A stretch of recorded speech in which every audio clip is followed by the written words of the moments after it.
Hello friends, કેમ છો બધા? સ્વાગત છે તમારું મારી ચેનલ કુકિંગ વિથ રિદ્ધિમાં. તો આજે આપણે બનાવીશું કચ્છી દાબેલી. તો જેના માટે મેં અહીંયા 7 થી 8 જેટલા બટાટા લીધા છે, જેને આપણે બાફવાના છે કુકરમાં. તમારે જેટલા લોકો માટે બનાવવાના હોય તમારે તે મુજબ બટાટા લેવાના અને તેને હવે આપણે કુકરમાં બાફીશું. અને મેં અહીંયા 3.5 ગ્લાસ જેટલું પાણી લીધું છે કુકરમાં બટેટાને બાફવા માટે. અને આમાં કોઈ જાતનું કંઈ એડ કરવાનું નથી, ફક્ત ને ફક્ત નમક સાથે જ બટેટા આપણે બાફવાના છે. તો હવે તેમાં આપણે સ્વાદ અનુસાર નમક એડ કરી દઈશું. જો વધારે હોય બટેટા તો તમારે એ મુજબ નમક એડ કરવાનું, થોડા બટેટા હોય તો તમારે થોડું નમક એડ કરવાનું. હવે આપણે ગેસને ઓન કરીશું. લો ફ્લેમમાં આપણે બટેટાને બાફવાના છે અને 4 વિસલમાં આપણા બટેટા મસ્ત બફાઈ જશે લો ફ્લેમમાં. પાણી ગરમ થઈ જાય ત્યારબાદ તેમાં આપણે બટેટા એડ કરી દેવાના. આ મુજબ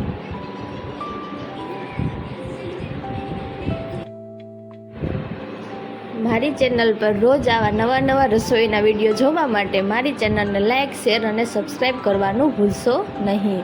હવે આપણે કુકરને બંધ કરી દઈશું અને ગેસની ફ્લેમને લો રાખીશું અને આપણે લો ફ્લેમ ઉપર 4 વિસલ થવા દેવાની છે. ત્યાં સુધીમાં આપણા બટેટા બફાઈ જશે. તો આપણા બટેટા બફાઈ ગયા છે. હવે આપણે દાબેલી માટેની ચટણી તૈયાર કરીશું, જેના માટે મેં અહીંયા આંબલી લીધી છે અને ખજૂર લીધું છે. 100 ગ્રામ જેટલી આંબલી અને એટલો જ સામે ખજૂર લેવાનો છે. હવે 2 ગ્લાસ જેટલું પાણી લેશું એક કડાઈમાં અને આપણે તે પાણીને ગરમ કરવાનું છે. અહીંયા તમારે પાણીમાં તમારે ગોળ નાખવો હોય તો તમે ત્યારે પણ ગોળ નાખી શકો અને જ્યારે આપણે ચટણીને પકાવવાની હોય ત્યારે પણ આપણે ગોળ નાખી શકીએ. તો આપણું પાણી ગરમ થઈ ગયું છે. હવે આપણે પાણીને નીચે ઉતારી લેશું અને તેમાં આપણે જે ખજૂર ને આંબલીને તે એડ કરી દેશું. આ મુજબ આંબલીને છૂટી કરી અને તેને એડ કરી દેવાની. આપણે આ પાણીમાં 30 મિનિટ સુધી ગરમ પાણીમાં પલાળીને રાખવાની છે આંબલીને અને ખજૂરને. અને ત્યારબાદ તે પલળી જાય ત્યારબાદ તેમાંથી આપણે તેના જે અંદર બી હોય તે અલગ કરવાના છે. તો અહીંયા આંબલીને ખજૂર પલળે છે ત્યાં સુધીમાં આપણે જે બટેટા આપણા બાફેલા હતા તેની છાલ અલગ કરી નાખશું. આ મુજબ બટેટાની છાલને આપણે અલગ કરી લેવાની.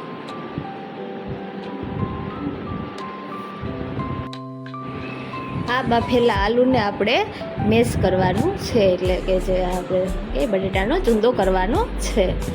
આ મુજબ બટેટાની છાલ અલગ કરી લેશું.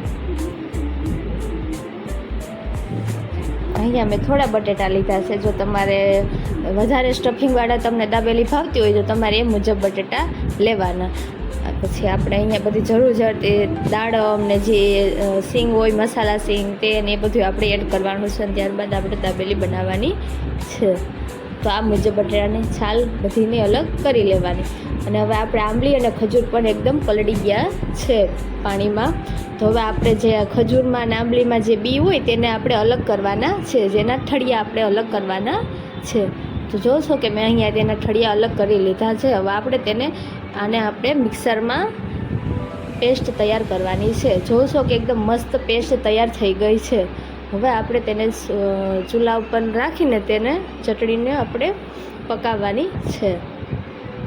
આ મુજબ બહુ હાઈ ફ્લેમ નહીં રાખવાની, બાકી નીચે ચોંટી જશે. આ મુજબ હવે આપણે તેમાં જો આછી કરવા માટે આપણે પાણી અહીંયા એડ કરવાનું છે. આ મુજબ પાણી એડ કરી થોડીક વાર આપણે મિક્સ કરી લેશું. 1 ગ્લાસ જેટલું કરવાનું એડ. જો તમારે જાડી રાખવી હોય તો તમારે એટલું પાણી એડ કરવાનું નથી આવતું. અને ત્યારબાદ આપણે આમાં બધા મસાલા એડ કરવાના છે. અને આ ગોળ 2 ચમચી જેટલો ગોળ એડ કરવાનો. જો ખાટી ભાવતી હોય તો ઓછો ગોળ એડ કરવાનો. જો મીઠી ખાવી હોય તો એ મુજબ આપણે ગોળ એડ કરવાનો રહેશે. અહીંયા ગોળ એડ કરીને ત્યારબાદ તેને થોડીક વાર મિક્સ કરી લેવાનું, એટલે જે આપણો ગોળ છે એ સારી રીતે ઓગળી જાય. અને આમાં મસાલામાં તમારે ચટણી ને જે ધાણા જીરુંનો પાવડર, થોડીક હળદર ને આપણે નમક એટલું એડ કરવાનું રહેશે. આ મુજબ મિક્સ કરી લેશું. તો જોશો કે આપણો ગોળ પણ મસ્ત સારી રીતે ઓગળી ગયો છે. હવે આપણે આમાં મસાલા એડ કરવાના છે. તો તેના તેની પહેલાં આપણે જે સ્ટફિંગ તૈયાર કરશું એવા બટેટાને ખાટો મીઠો સ્વાદ દેવા માટે આપણે થોડુંક જે ઇમલીનો પલ્પ બહાર કાઢી લેશું બીજા વાસણમાં. એ આપણે જે બટેટાના સ્ટફિંગમાં એડ કરવાનો રહેશે. હવે આપણે તેમાં સ્વાદ અનુસાર નમક નાખી દઈશું. આ મુજબ નમક નાખી દેવાનું અને ત્યારબાદ થોડીક એવી એક નાની ચૂટકી એવી હળદર નાખવાની. અને લાલ મરચું, જો તમારે તીખી ચટણી રાખવી હોય તો લાલ ચટણી વધારે એડ કરવાની. અને ધાણા જીરુંનો પાવડર અને લાલ ચટણી. આમાં જો મેં અહીંયા ઘરે ખાવા માટે રાખ્યા છે તો બનાવ્યા છે, તો મેં તેમાં જે આપણે ફૂડ કલર હોય તે એડ કર્યો નથી. મેં નેચરલ જ રહેવા દીધું છે. જો તમારે કોઈ મહેમાન આવતું હોય ને એના માટે બનાવો અને આમ ચટણી દેખાવમાં સારી લાગે એના માટે તમે ફૂડ કલર પરનો ઉપયોગ કરી શકો છો. તો એના માટે આપણે જે લાલ ફૂડ કલર આવે તે થોડોક એવું એડ કરી દેશો તો ચટણીનો કલર એકદમ લાલ થઈ જશે. તો આવા થોડી વાર મિક્સ કરતું રહેવાનું. સમજ્યું? તો આપણી ચટણી બનીને તૈયાર થઈ ગઈ છે. જો તમારે દાબેલી સાથે તીખી ચટણી ખાવી હોય તો તમારે એ મુજબ મરચાંની ને જે લસણની હોય તે બનાવી લેવાનું. તો આ મેશ કરેલા બટેટા છે એ લીધા છે અને મેં દાબેલીનો મસાલો આ લીધો છે. તમે જે યુઝ કરતા હોય રેગ્યુલર તમે એ પણ લઈ શકો. અને આંબલીનો અને ખજૂરનો પલ્પ લીધો છે અને જે મસાલા આપણે બટેટામાં એડ કરવાના છે સ્ટફિંગ માટે એ લીધા છે. તો હવે આપણે કઢાઈમાં 1 ચમચી જેટલું તેલ લેશું. આ મુજબ તેલ એડ કરી લેવાનું. તેલને ગરમ કરવાનું છે. અહીંયા વઘારમાં આપણે ફક્ત જીરું એડ કરવાનું છે, બીજું કાંઈ એડ કરવાનું નથી. તો તેલ ગરમ થઈ જાય ત્યારબાદ આપણે તેમાં થોડું એવું જીરું એડ કરી દઈશું.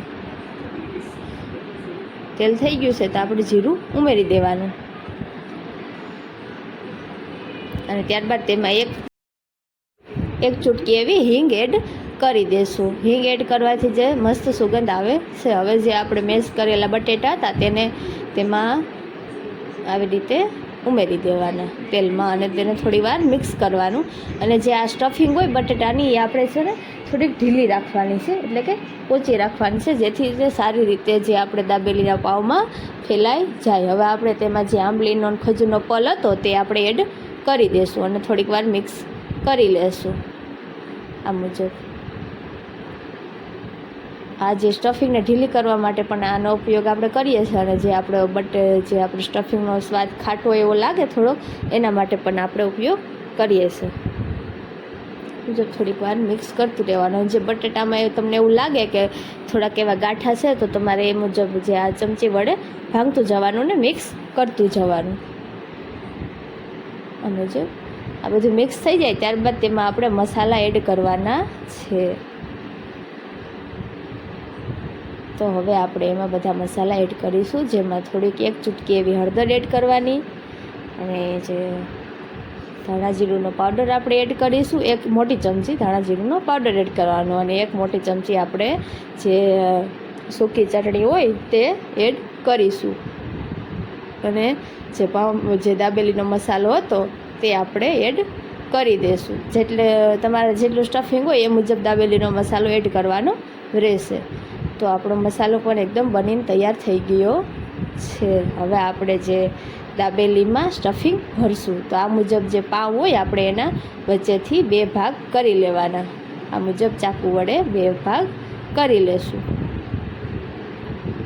અને હવે આપણે જેમાં બંને બાજુ આપણે જે ખાટી ચટણી હતી આપણી બનાવેલી એ આપણે જે લગાવવાની છે. જો તમારે અહીંયા તીખી ચટણી બનાવવી હોય તો તેના માટે આપણે જે ઓલા લાલ મરચાં આવે એ અને જે લસણ એ બેને મિક્સ કરીને તેની આપણે તીખી ચટણી બનાવી શકીએ. અને એક બાજુ આપણે ખાટી ચટણી એક બાજુ તીખી ચટણી એડ કરવાની, લગાડી દેવાની. પણ મેં અહીંયા તીખી ચટણી નથી લીધી. હવે આપણે જે બટાટાનું સ્ટફિંગ હતું તે આપણે જોઈશું કે સ્ટફિંગનો પણ કેવો મસ્ત કલર આવી ગયો છે. જો એટલું આછું સ્ટફિંગ રાખવાનું જે આપણે બ્રેડમાં સારી રીતે ફેલાઈ જાય. તો આ મુજબ. અને ત્યારબાદ હવે આપણે એમાં થોડીક એવી ડુંગળી એડ કરી દઈશું ઉપર. આ મુજબ ડુંગળી એડ કરી દેવાની. અને તમારે અહીંયા દાડમના બી પણ એડ કરવાના છે. દાડમના બી ત્યારે નહોતા મારી પાસે એટલે મેં પાછળથી એડ કર્યા છે. આ મુજબ જે આપણા મસાલા સિંગ હતી તે એડ કરી દેવાની. અને જે થોડીક નાયલોન સેવ આવે તે એડ ઉપર કરી દેવાની. જોશો કે આપણે મસ્ત દાબેલી તૈયાર થઈ ગઈ છે. અને શેકવા માટે મેં તેલમાં શેકી છે, તો તમારે બટરમાં શેકવી હોય તો પણ તમે શેકી શકો છો. તો આ મુજબ આપણી બધી દાબેલી એકદમ મસ્ત રીતે સ્ટફિંગ સાથે તૈયાર થઈ ગઈ છે. જોશો તમે કે મેં પાછળથી અહીંયા દાડમના બી એડ કરી દીધા છે. આ મુજબ હવે આપણે આને શેકવાની છે. તો પહેલાં આપણે એક તવી લેશું અને તવીને ગરમ કરવા રાખી દઈશું.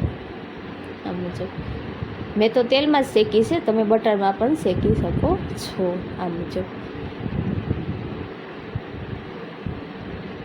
જોશો કે મસ્ત આપણી દાબેલી તૈયાર થઈ ગઈ છે સ્ટફિંગ સાથે. હવે ફક્ત આને શેકવાની જ છે. મેં અહીંયા પાછળથી દાડમના બી એડ કરી દીધા છે.